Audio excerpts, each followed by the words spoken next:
Joining us today on The Informed is Caroline Council, one of Australia's leading family law experts, Ingrid Maynard, the sales doctor and co-founder of the Victorians Party, and John Heron, father of Courtney, lawyer and all-round advocate for victims of crime. Welcome, team. Welcome. Morning. Now, how do you think we're travelling, in Victoria especially, regarding to the rats? It's a disaster, let's face it.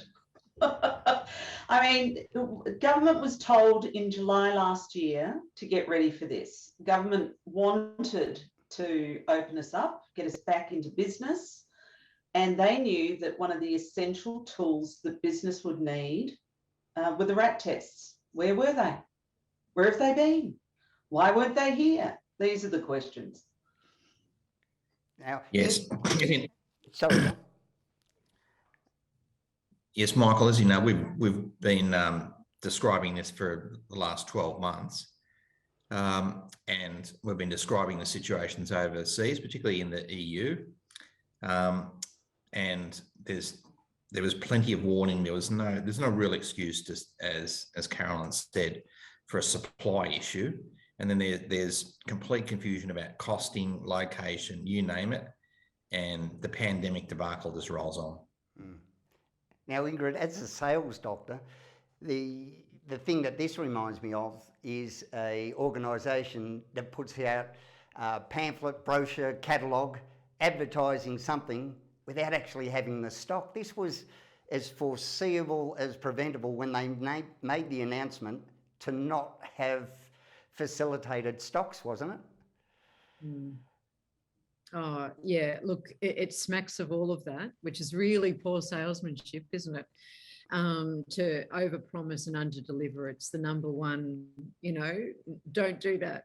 But I think it's not just the supply that's the thing that, for me anyway, that really grinds my gears, especially when there was forewarning, etc. And, the empowerment of businesses to be able to get back, try to recoup some of their losses from the last 2 years and try to return to normal for a lot of it.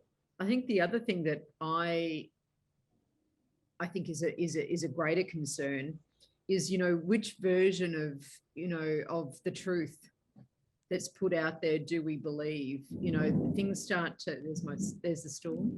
The messages are constantly changing, whether that's around rat tests, PCR tests, isolation, what's a close contact, a rat test or a PCR test or both. The regulations interstate are different to that which they are here regarding reporting rat testing, and then there's the politics that's being played with something that's really shouldn't be, politicized. It's about our health. So, I think there's just so, where do you start with the issues here? Yeah. One of the things that really amazes me is the sudden backflip, the 180 that's happened with the Andrews government. This is the way we're going to open up. This is what we're going to be able to take us forward. Yet, when you read the Victorian Ombudsman's just heartbreaking report into the border closures, where she said that it was more about finding a way to keep people out than a safe way to bring them home, when we saw that poor 8-year-old boy's family denied a funeral for he drowned at the school camp because there was no safe way to facilitate his schoolmates and his family being able to gather to mourn him. These rat tests could have been the answer. There were no, we understand it's dangerous. Here are the hurdles you need to jump. If it's outside, you can have this many people. If it's rat tested, you can have this many people, rather than just the blanket ban, no, can't do it. And now suddenly the Andrews government has found a way to, we can do this if we do this, we can facilitate this if we do that, but just that blanket ban on everything that saw loved ones denied the right to farewell people, aged care homes shut. Just this, if it had been implemented earlier, could have done so much good. You're absolutely right, because it proves that COVID knows no borders. It doesn't recognise borders. It has no respect for borders. So if borders are meaningless, then how do we facilitate our livelihoods? How do we go about earning money and ensuring health and safety, particularly as schools open up?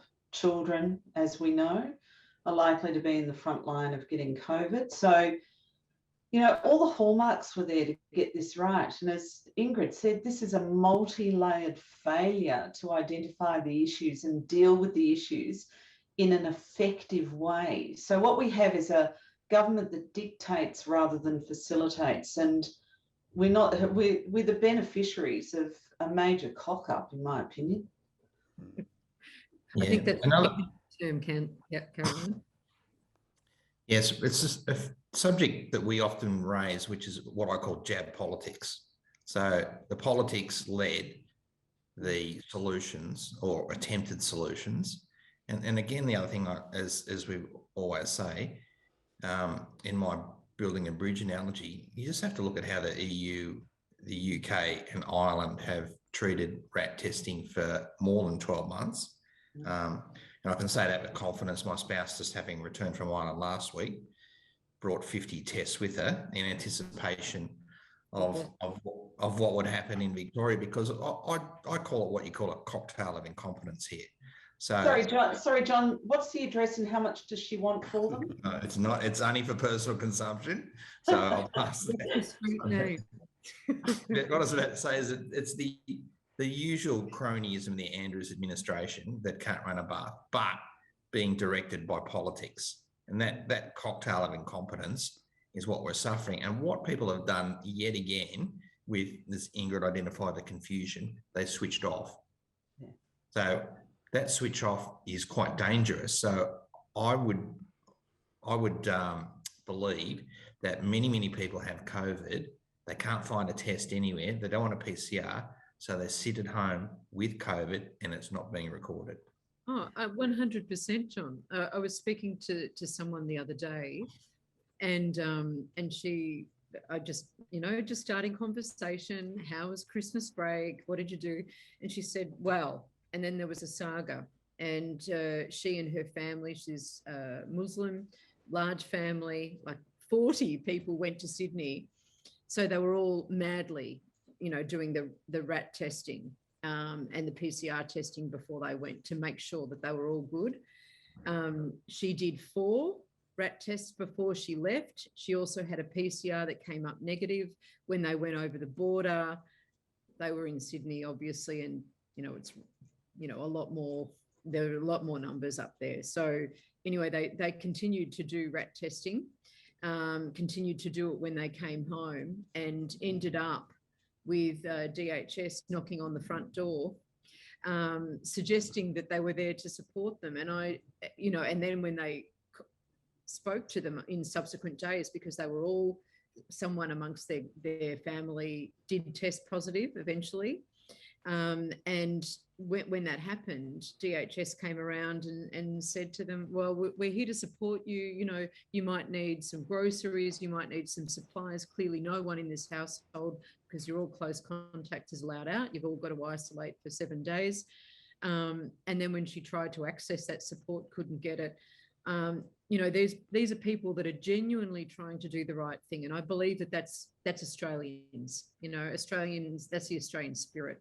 We try to do the right thing. But when there's so much confusion, when there's mixed messaging, when it's different from one state to another and people are traveling, between borders, and then, the government comes down heavily on a family, you've got to wonder, people will start to scratch their heads and say, do I believe anything anymore? One of the things... Sorry, Carolyn. Sorry. One of the things I found really telling was Mr. Morrison, our Prime Minister, when he came out and said, no, they're not free. We understand that nothing's free, that, things can't be free. To me, it reeks of the same disdain for the disadvantaged and the marginalised, where he thinks that with the Indue card, and if we give people access to free things, they're going to rot them. We understand how the taxation system works. We understand how Medicare works. If there's a effective, viable remedy for a health thing, we put it onto Medicare because it's the best way and it saves us money.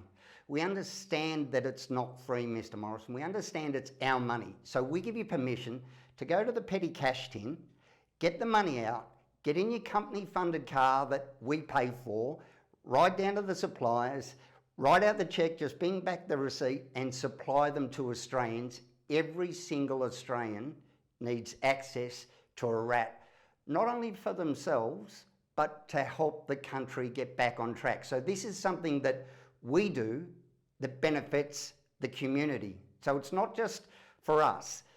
Us being sick and going out to work benefits us because we get our paycheck. Those marginalised and people who are living day to day need to do that. Those who go out and get a RAT test, come up positive and don't go to work, they've done the community a service. And I think Mr. Morrison's messaging on that was as telling as what it was, just wrong.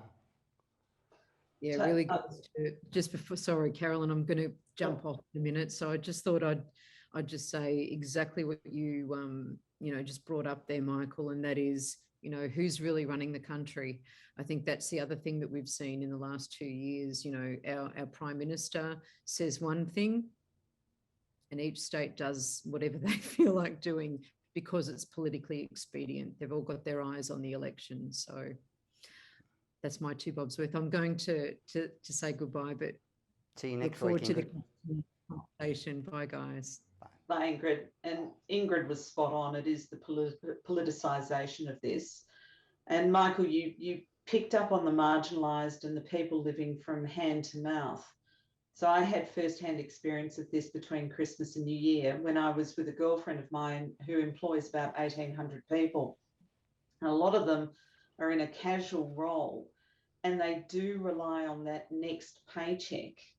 She could not, for love nor money, because I was with her in the car when she was dialing the world to find RAT tests for her employees, to make it safe for them, to make it safe for the workplace, to make it safe for their customers.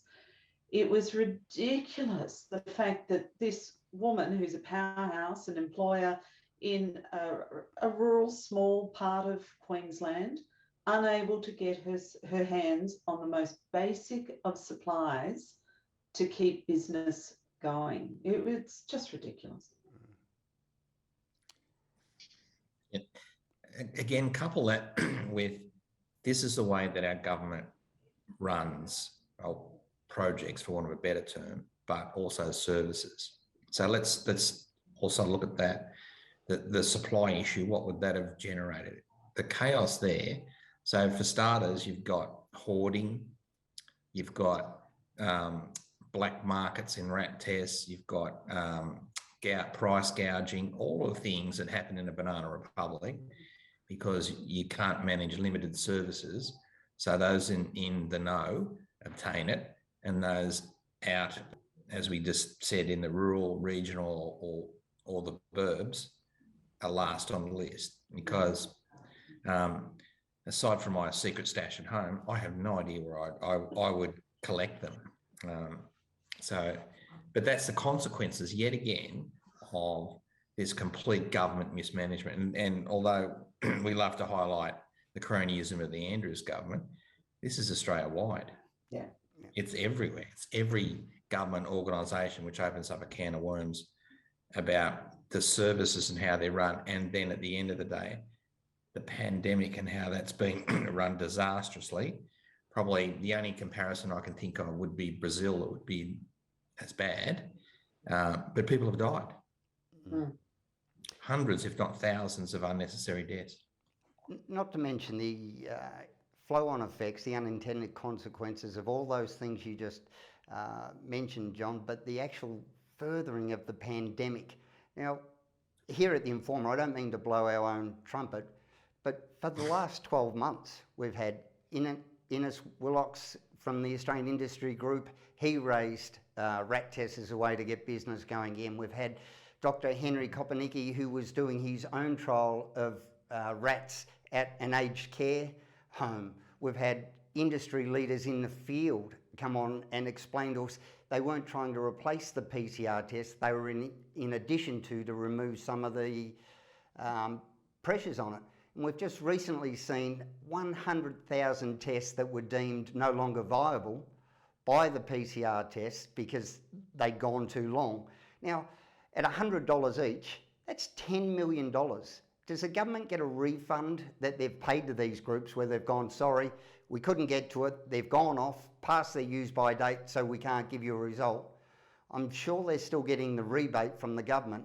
That's $10 million that could have been on rat tests.